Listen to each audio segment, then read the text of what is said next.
yang tidak mau diajak kerjasama tidak apa-apa. Kalau ada yang mau nonton di pinggir jalan, silakan jadi penonton yang baik. Tapi kalau sudah tidak mau diajak kerjasama, ya jangan mengganggu. Orang lagi mau kerja kok. Kita mau kerja. Perdebatan soal pernyataan Presiden terpilih Prabowo Subianto meminta pihak yang enggan bekerja sama dengan pemerintah agar jangan mengganggu masih terus bergulir. Pernyataan Prabowo ini mengundang reaksi calon presiden pada pemilu 2024 Ganjar Pranowo. Ganjar bilang justru yang harus dikhawatirkan pesaingnya di Pilpres itu orang-orang yang berada di lingkaran pemerintah tapi kerap jadi pengganggu. Sebaliknya, pihak-pihak yang berada di luar pemerintahan justru bisa saja membantu karena akan mengingatkan jalannya pemerintahan berada di jalur yang benar, termasuk kritik dari masyarakat sipil. Tidak ingin bekerja sama untuk jangan jadi pengganggu gitu mas. Iya, yang bekerja sama aja bisa ganggu loh, saya ingetin loh ya. Jangan sampai kemudian yang di dalam malah mengganggu. Umpama kita ingin menciptakan pemerintah bersih, tapi korupsi di dalam itu mengganggu. Yang di luar jangan-jangan malah membantu karena mengingatkan yang baik gitu. Dan check and balances akan berjalan. Dan kalau kemudian partai politik katakan tidak ikut di pemerintahan, masyarakat sipil tidak ikut di pemerintahan. Masyarakat sipil bisa loh memberikan catatan-catatan kritis. Jadi kita mesti membuka ruang check and balances itu, tapi betul kalau mengganggu itu artinya destruktif, saya setuju, jangan.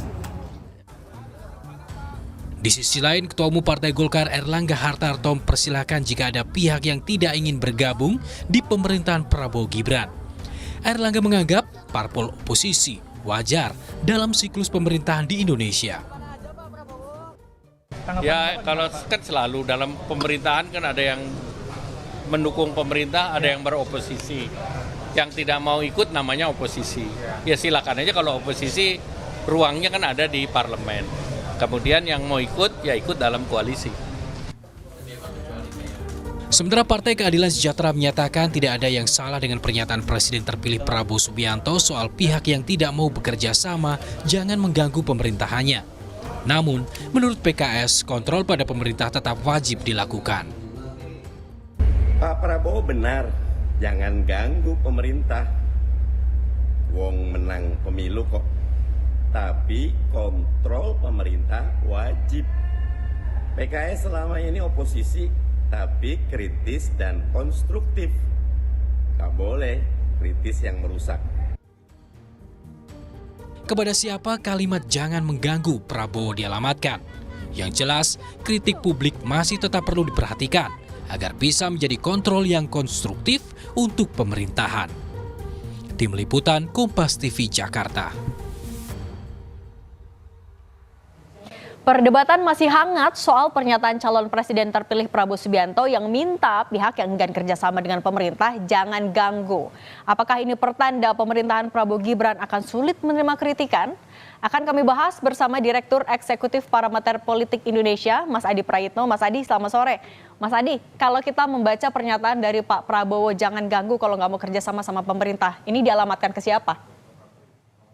Ya, saya kira dua hal alamatnya. Pertama, ditujukan kepada partai politik yang tidak mau diajak kerjasama. Sampai hari ini, kalau mau jujur sebenarnya, kalau membaca gestur politik partai yang sepertinya enggan bekerja sama itu hanya PDIP. Itu misalnya terbukti PDIP sampai hari ini masih menggugat persoalan hasil pemilu di 2024 ini kan ke PT UN. Dan PDIP terus menyerang bahwa pemilu di 2024 ini penuh dengan indikasi kecurangan, penuh dengan kedoliman, dan seterusnya, dan seterusnya. Ini kan jelas bahwa PDIP ini kan menunjukkan bahwa ada intensi untuk menjadi oposisi di 2024 ini dan tentu saja akan berada di luar kekuasaan politik Prabowo dan Gibran. Yang kedua sepertinya juga dialamatkan kepada kelompok-kelompok aktivis, gerakan civil society, kelompok-kelompok pro-demokrasi yang saya kira memberikan masukan dan kritik-kritik tajam kepada pemerintah dan itu sering dilakukan. Oleh karena itu bagi saya pernyataan Pak Prabowo ini sebenarnya semacam warning bagi pihak yang mungkin iman politiknya berbeda tidak mau bekerja sama, beda pandangan politik, jangan sampai justru menimbulkan instabilitas politik yang justru itu kontraproduktif dan bahkan bisa menghambat bagaimana laju pemerintahan 5 tahun yang akan datang itu justru terhambat. Jadi ini yang sebenarnya membuat kenapa diskusi tentang jangan ganggu itu menjadi ramai, Mbak Cindy, karena memang terkesan bahwa kalau ada orang yang mau mengkritik, mau memberikan masukan, itu dianggap sebagai sebuah tindakan-tindakan yang khawatir akan memberikan ancaman dan mengganggu bagaimana proses politik dan bagaimana kebijakan-kebijakan politik pemerintah di 5 tahun yang akan datang justru akan terganggu dan akan terhambat. Tapi bagi saya, sepanjang kritikan, masukan, dan apapun itu judulnya disampaikan dengan cara-cara elegan, beda pandangan, beda pendapat, kritikan, bagi saya bagian dari vitamin dalam demokrasi. Itu bagian dari diskursus yang cukup positif, yang mestinya juga harus diterima dengan lapang dada oleh siapapun nantinya yang secara definitif menang dalam Pilpres ini. Apalagi misalnya kalau kita melihat kecenderungan kekuatan politik pendukung pro pemerintah, Prabowo dan Gibran, di masa pemerintahannya ini kan sangat mungkin akan terjadi koalisi besar dan koalisi gemuk. Ditambah misalnya soal mungkin PKB dan Nasdem juga akan bergabung, maka kekuatan politik parlemen Prabowo Subianto dan Gibran itu bisa mencapai 75%.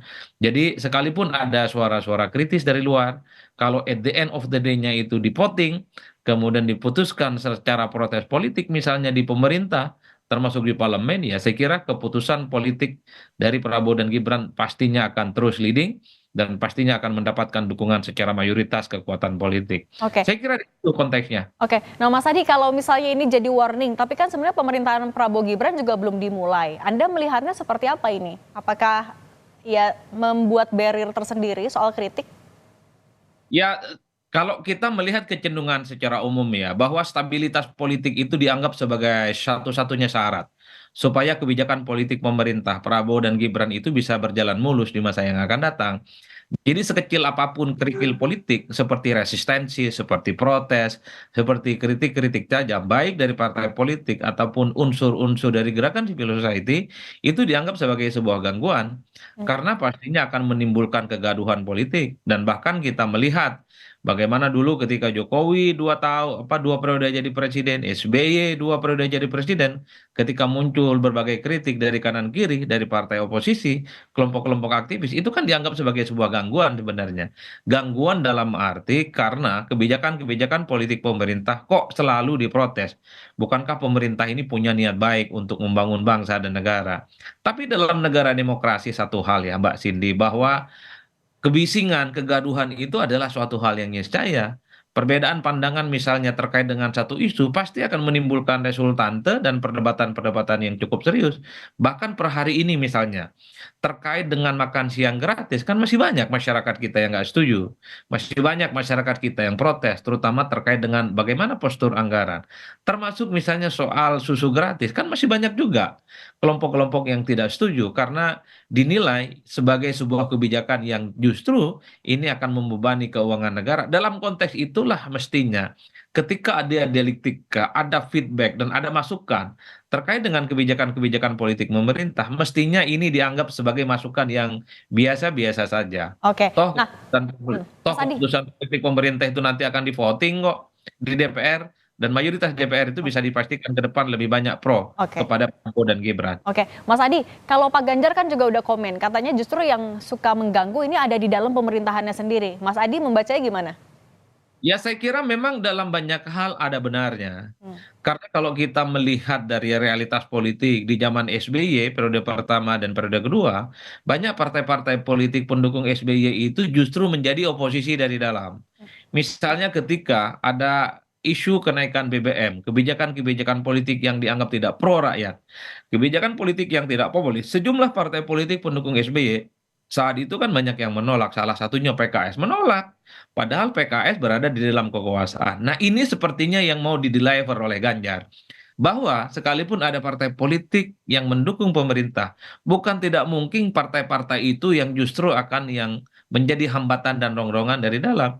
Begitupun kebijakan politik di zamannya Pak Jokowi. Ada partai politik yang sikap politiknya berbeda dengan sikap politik pemerintah. Dan ini adalah cacat bawaan dalam sistem presidensialisme multipartai.